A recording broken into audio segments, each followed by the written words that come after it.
How's it going, everybody? Welcome to my channel. Today we're going to talk about how to start from seed indoors to give you a head start on your 2020 garden. When starting seed, you have two options. You can either use seeds from a reliable source that you can get at your home and garden store, or you can also harvest seeds from food that you've grew the year before. To do that, basically what you'd want to do is cut out the placenta here. For example, this is a mild pepper, and take that and store it with a little bit of paper towel until dry. It should take about a week. After that, these seeds will become dry enough to break off of the placenta here, and those will be viable seeds that you can use. When planting your seeds, you can either use a solo cup with holes cut into the bottom, enough for drainage to come out, or you can use these seed starting cells here that I got at a home improvement store like Lowe's.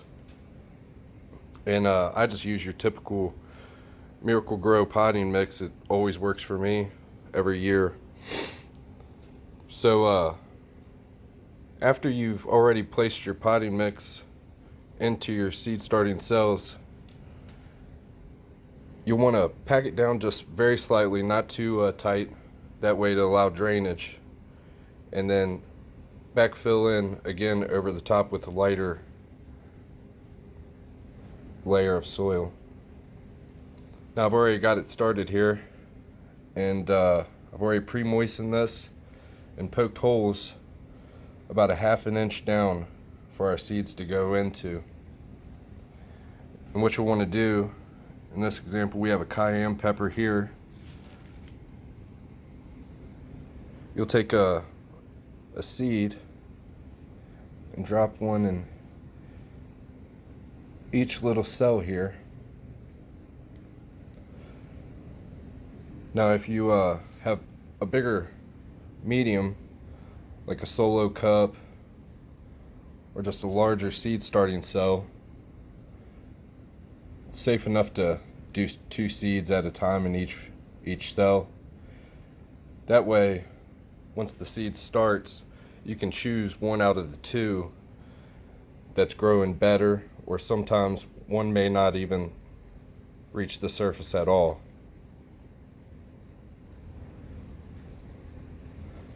Now once you've done this, you'll want to go back and moisten the soil one more time to ensure that the seed doesn't have any air around it and is making perfect contact with the soil itself.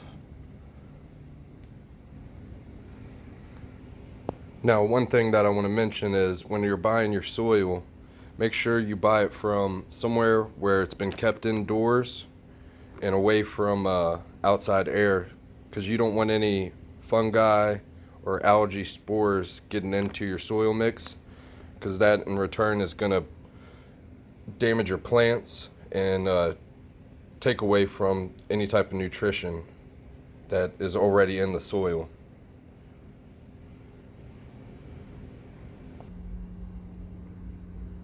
Okay, now that you have your seeds in soil, you want to ensure that they stay moist and they stay warm. The way that I do that is I have one of these flats here that you can buy from Lowe's for about $5, and they'll also come with a flat with a bunch of these seed cells in there already. Also, you'll need a heat mat and some sort of light. Now this I also got at Lowe's for about 15 bucks. It's made by Morris, but you can also use an over the a cabinet light, over counter light. Those will work just fine for starting your seeds. Uh, the flat also comes with this humidity dome here that you'll place over top. And after watering, this will ensure that your seeds stay moist.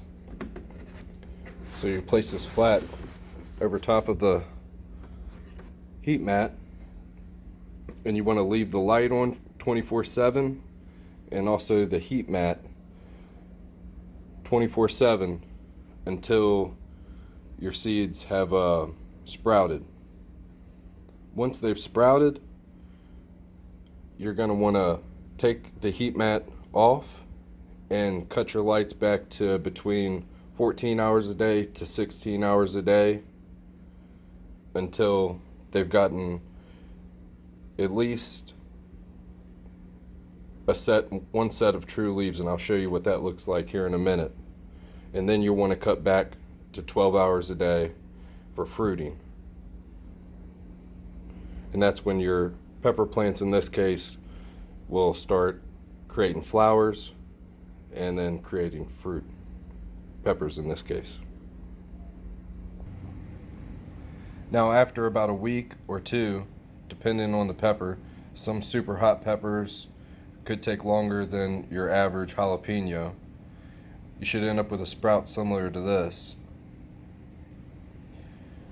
And then after 2 to 3 weeks, you'll end up developing your true leaves, which are coming in right here.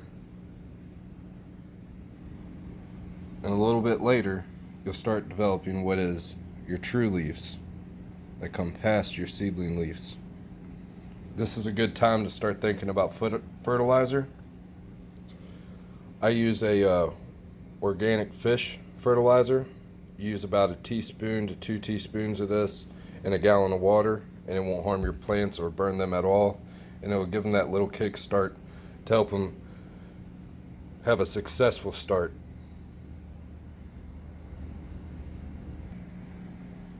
Now once your plants have gotten to this point,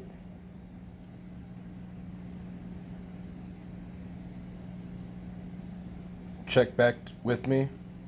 This year I'll also be growing rare different types of peppers like this Apocalypse Scorpion, Orange Spice Jalapeno, and a Dejito Jalapeno, and much more. And in my next video, I'll show you how to care for your plants once they get to this point and the setup that I use. If you have any tips for me or just want to stay connected, comment down below or subscribe for further videos. Thanks and good luck in 2020.